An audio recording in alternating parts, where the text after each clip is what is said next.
Hello and welcome back to MMA Crypt Fighting Talk. For today's show, we'll be discussing the Ultimate Fighter 20, Askren signs with 1FC, and UFC on Fox 9.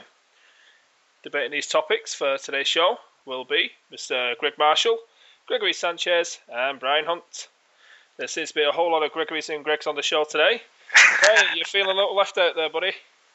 Yeah, I'm the bastard of the group, but I'll survive. The black sheep of MMA Crypt Fighting Talk. Not the first time I've heard that, so I'm good with it. Okay, let's get started as usual with round 1 and the Ultimate Fighter 20. It was announced by Dana White yesterday that UFC have acquired 11 contracts from Invicta FC to take part in an all-women's Strawweight Ultimate Fighter, with the winner being crowned the UFC Strawweight champion. It hasn't been determined if the coaches will be male or female as of yet. We have some star-studded names in there with the likes of Beck Hyatt, Felice Herrig and Carla Esparza. Greg, what's your take on this all-season tough strawweights? Do you like it? You know, it does have Joanne Caldwell in there, so... Yeah, I think it's great. The first season of Tough, it's actually going to have a real good meaning because they're going to crown a champion at the end of it. Like you said, Joanne Calderwood being Scottish, looking forward to seeing how she gets on.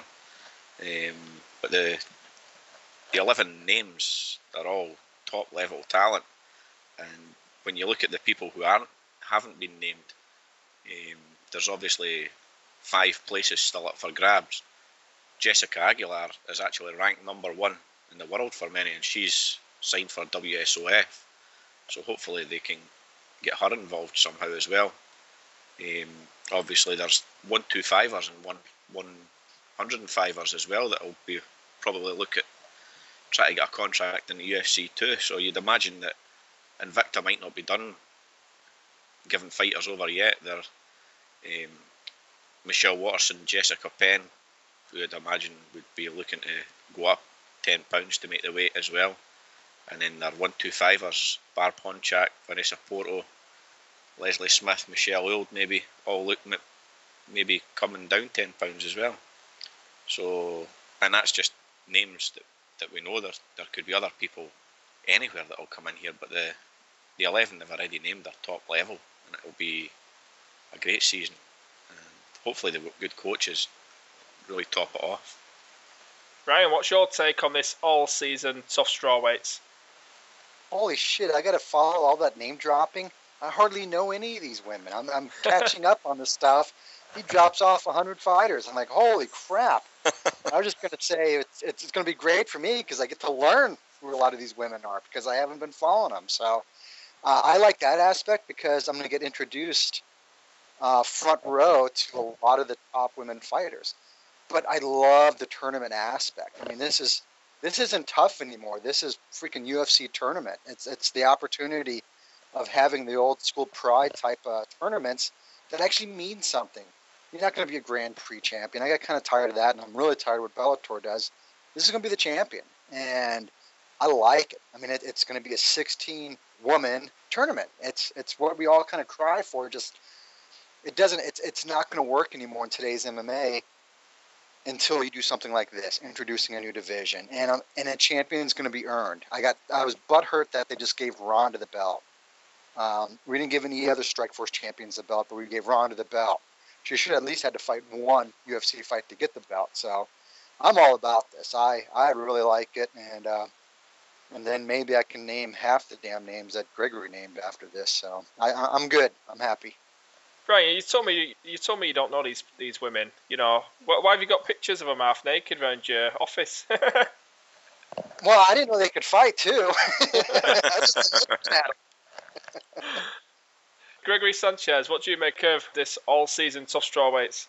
I think it's good for women's mixed martial arts, good for mixed martial arts. I think it's good for Invicta, definitely, because, you know, they probably got paid off for supplying these strawweights to the UFC, their contracts at least, and I'm excited about Tough 20. It already sounds exciting. Dana White did say he will continue to work with Invicta and build their strawweight division back up. Obviously a smart move there, keep their talent flowing. Do you think this relationship will last without the UFC buying Invicta can they continue to work with Invicta without having to take over them like they usually do? What do you think to that, Greg? I think so. Obviously, everybody's expecting the UFC to buy Invicta, but if they can get the fighters without buying them like they're doing just now, why would they? So, and I read a piece by Shannon Knapp earlier on, and she's basically said that the 11 girls that the UFC have signed, nobody knew who they were until they fought for Invicta. So she's basically saying that we can go out and find another 11 girls that nobody knows, and we'll make names of them. And they've made money by selling these fighters onto the UFC. So it's been a good deal for them. And on the whole, it does sound like a good deal. And as for the 11 girls that are fighting, I read a piece as well saying that as part of the deal of them being transferred over, all the fighters are going to receive upgrades to 8,000 to show and 8,000 win bonuses. And Esparza will make 10 and 10. And they will be paid that money twice between now and the time they enter the tough house. So these girls are getting paid just now for sitting doing nothing. It's great. Well, I do have the feeling that all eyes will be directed on Carla Esparza, with her obviously being the Invicta Strawweight champion. But the thing I'm looking at is she hasn't fought for almost a year with a knee injury and obviously a bacterial infection this month. She's also beat Felice Herrig and Beck Hyatt. Do you think there's going to be a target on her back? And all the women will be vying to get her out of the house there, Gregory? I'm personally excited to... Well, the thing is her wrestling is so good that I kind of see her beating most of the division. But I'm excited to see the flying armbar Thug Rose Namajunas, which is actually Pat Barry's girlfriend in other terms. So that's pretty excited to see. What do you think, Brian? Do you think they'll be vying to get Carla out? No, there might be. I mean, God, 16 women in the house. There could be a little bit of drama going on there, but shit, we've seen some of these whiny guys too, so that might not be fair at all. I just hope they make weight, and that's a non-issue. But they seem to be professionals. They seem to be addressing it well for the most part, and it's a hell of an opportunity. It really is. But I just remember the girl that won this last one. She had a lot of people kind of riding her out, and she kind of like put up, shut up type of thing, and it was a non-issue. I mean, it's like, okay, we all like her now, but she got kind of portrayed as kind of the bitch of the group, and nope, she was the professional. So, but I'm excited about it, and I don't know him well enough to know who's going to have the target, but I'm going to watch. I'm definitely going to watch. You don't think it might be another live season? I don't think they'll risk that just yet. But, with the calibre of the women, it wouldn't surprise me, to be honest. Yeah. It'd be a perfect time to try that again. Yeah, with the tournament aspect, you might be right. I mean, that'd be a good go. It would give them longer to heal as well. If they're getting such a long time between fights, it'd give them longer to heal rather than, I think it's the 4 days or whatever they get currently. Well, the thing is, they've got Beck Hyatt in there. They've got Joanne Calderwood and obviously Felice Herrig. They're all mainly stand-up fighters, vicious on the feet. They don't really hold back on anything. So there is a risk of one of them potentially dropping out of a cut or a concussion or anything. Yeah. So that is a worry about this season, to be honest, early on. Okay, moving on to round 2. And Ben Askren signs with ONE FC. Finally, guys, we have a conclusion to Ben Askren's fighting future. Ben has inked a 6-fight contract with ONE FC. Now, I'm going to be honest here, guys. I'm a little surprised that Ben has signed with ONE FC. It looks to me like he had little to no choice, obviously. Mr. Sanchez, what's your take on Ben signing with ONE FC? I think that the UFC did not end up wanting him simply because of the Bellator beef, and I think it's unfortunate for him. He wanted to fight the best. He thinks he could beat the best, but I think he ended up getting a pretty solid deal with ONE FC. Brian, what's your take on Ben signing with ONE FC?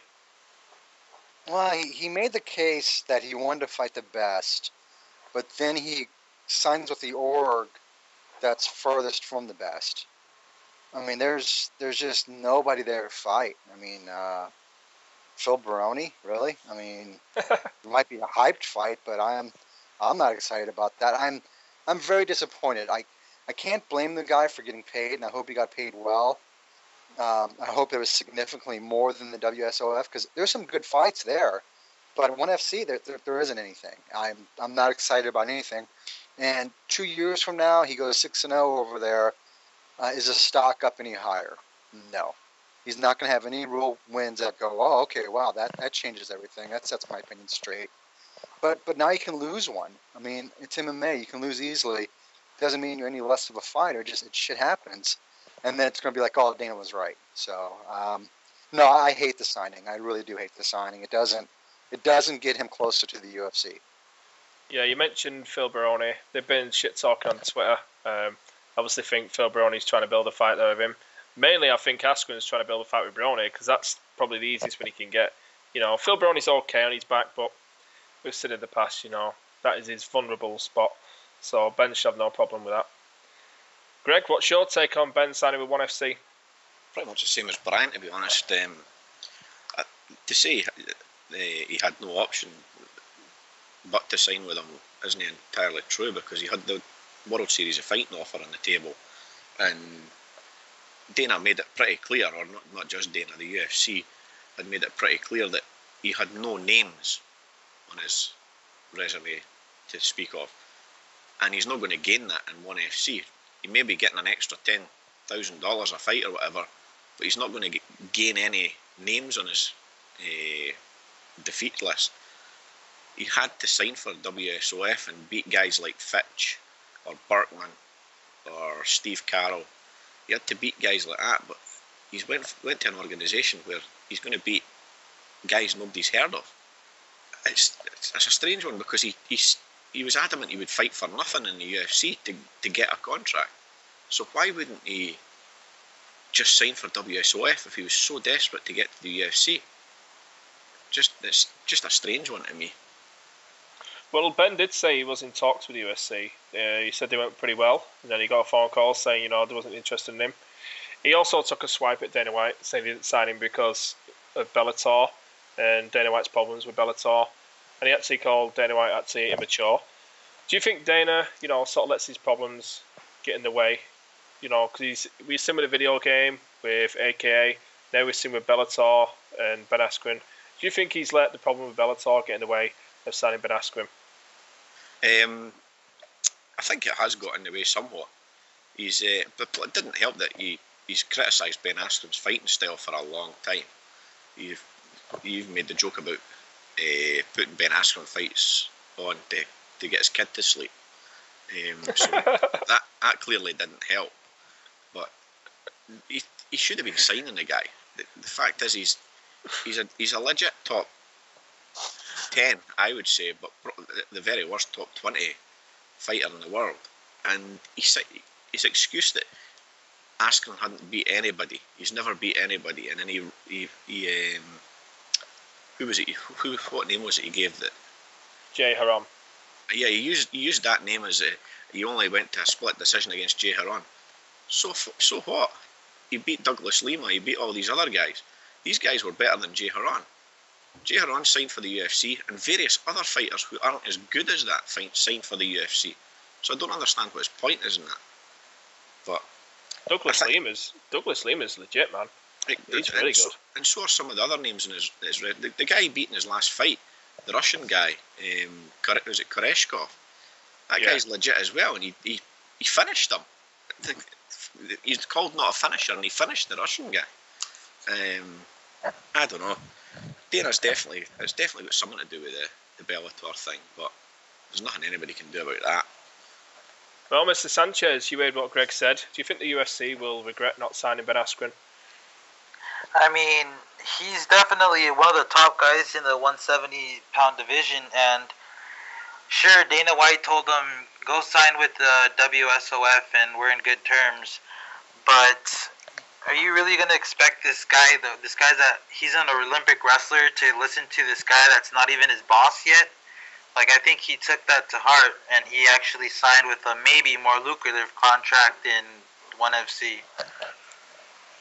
ONE FC do have the soccer kicks and knees. I do think the soccer kicks will hinder Ben's style, because obviously if he fails a takedown attempt, which obviously he doesn't do that often, but if he does, he's going to end up facing a kick to the fucking face. So he has to make sure he does secure his takedowns when he goes for them. but also he can use the knees to his advantage. Do you think the ONE FC rules will help Ben's style? And maybe that's a little why he signed with them, and obviously the money. That's for you there, Brian. They might.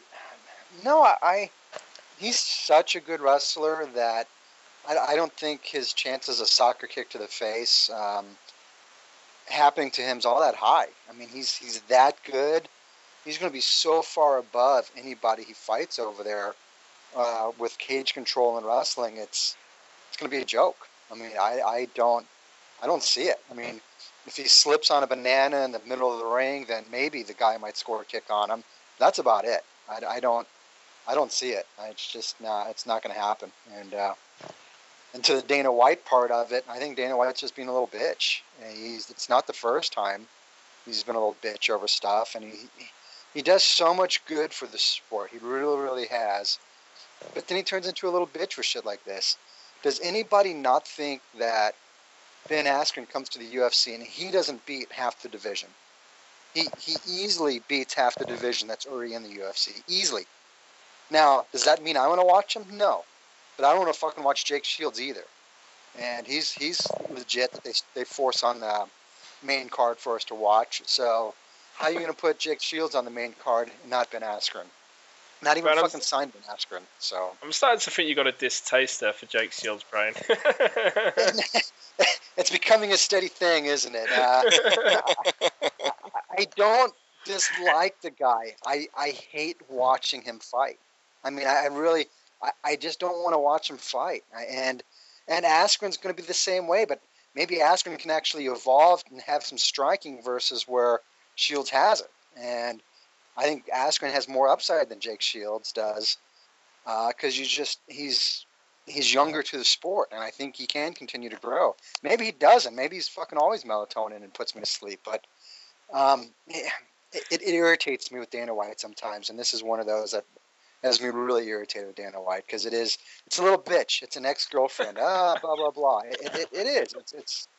I get tired of it. Be professional sometimes, and so that's it. Off my soapbox. Well, sticking to the ONE FC rules, Brian, do you think the knees are more helpful than elbows to a wrestler? For a wrestler or against a wrestler? For a wrestler. No, I think knees are better against a wrestler. Because there's a lot of times where that wrestler has a single leg, and you guys he's kind of on all fours, kind of shooting for the single leg, and I think to counter the wrestling, I think you can feed a knee to him pretty well, and I think that's just a great way to counter somebody that's kind of on all fours, trying to get that second leg, is you just give it to him, and you give it to him with a lot of force, straight on the top of the cranium, and you saw it against Smashing Machine, Kerr, back in his day. He'd get stuck in that position, keep trying to go for the takedown, and see, maybe Herring. Yeah, Herring. Sakuraba and Arona. Do you remember that one, Brian? Yeah, just keep feeding them. Okay, keep going for that takedown. I'm going to keep eating you in the knee. So I don't think it helps Ben. I really don't. I don't think he's going to be in that position very often. Very good point there, Brian. Okay, moving on to our third and final round, UFC on Fox 9. Okay, guys, I'll be asking you for your fighter of the night. Then I'm going to ask you your fight of the night. Start with you first, Brian. Who's your fighter of the night and someone the listeners should keep an eye out for?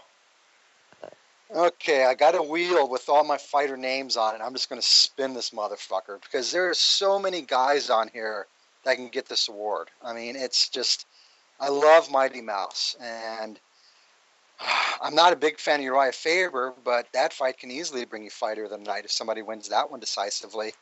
And then you got Joe freaking Luzon. I mean, how is he not going to possibly have it? I'm going to be a pussy here, and I'm not on a fence. I'm on a whole bunch of fences because this has the potential of bringing so many guys for fighter of the night. It's throw a dart at any of these guys. I mean, I don't know. I'm going to guess. Let's go Joe Luzon. Joe Luzon, sure. He's got a history of winning shit, so let's go him. How's that? Well, Danzig, he's on his last legs. He's going to come out fighting, so that could end up the fight of the night. Well, we'll move on to that in a minute. Greg, who's your fight of the night? My fight of the night, I think it depends, because if Mendes lands a huge knockout in Lentz, then he'll be the fighter of the night, I think. It could be anyone. There's so many fights on the card that are... Who's on the fucking fence now? Huh? I'm going to name the fighter, though. I know who I'm picking. There's so many that could be there. Edson Barbosa could be the guy as well if he lands a big knockout. But for me, the fighter of the night will be Uriah Faber, no doubt, because he's going to win a hard-fought fight against Michael McDonald. Mr. Sanchez, who's your fighter of the night? I'm going to have to give it to Mighty Mouse. I think he has Benavidez' number, and I think he's going to show that he's there to stay for a while. Well, it's a tough one for me. I was very impressed with Ryan LaFleur. I really think if he beats Court McGee, that's going to be very impressive. I actually think he might just pull it off. But, there's a guy on the undercard, Mr. Edson Barbosa. I really don't know what he's doing on the undercard, especially after the guy who he's facing, Danny Castillo. I like Matt Danzig versus Joe Lozon, but I do not know how they put that above Edson Barbosa versus Danny Castillo on the main card. That is absolutely crazy. So my fight of the night is Edson Barbosa. Okay, moving on to fight of the night. Ryan, who's your fight of the night going to be? Can you just go back and re-record what I just said before? I mean, there's so many good ones. The Barbosa, the Edson versus Danny fight could be fight of the night. That is a good fight. Mighty Mouse, I think Mighty Mouse is going to look significantly faster than Benavidez, so I see Mighty Mouse winning that one. If McDonald shows up really well, Barbosa versus Castillo, I don't know. So many good ones. Greg, but I will throw, this could be fight card of the year. Oh yeah. I like that chance. Greg, what's your fight of the night? Again, there's, as Brian just said, there's so many fights in the card, could be it. But again, sticking with the Faber thing, I think that's just going to be a great fight. I think that's going to overshadow the rest of them, simply because I think Faber will finish the fight, but it'll be a late finish, which will make it all the better. Lozon Danzig could even win it. I know you've just written it off, but Joe Lozon wins awards in every event. And as for just a point in Sugar's one about Johnson winning and keeping the belt for a while, he'll lose it next time out when Brad Pickett beats him. So nothing biased there, Greg. Is there nothing biased in that? Not at all. Not at all. Gregory Sanchez, what's your fight of the night? I'm going to have to go with my personal favorite fight, which is Sam Stout versus Cody McKenzie. I mean, real quick, you got a funky fighter here that could guillotine choke just about anybody almost, and Sam Stout just lost via guillotine, so it's going to be a good fight. Now this one, it had a bit of controversy last time. It's Abel Trujillo versus Roger Bowling. There was a no contest last time due to a knee to a grounded opponent. It did hit him in the chest. We had this discussion a while back. It actually hit him in the chest and not in his head. But the fight was stopped. I do believe these guys are going to come out swinging. And I mean swinging. There's a lot of hatred there. A lot of heat. They've got something to prove in this fight, So my fight tonight will be Roger Bowling versus Abel Trujillo. Okay, that's a wrap for today's show. Thank you for watching and subscribe to our YouTube channel, MMA Crypt, for more episodes of MMA Crypt Fighting Talk.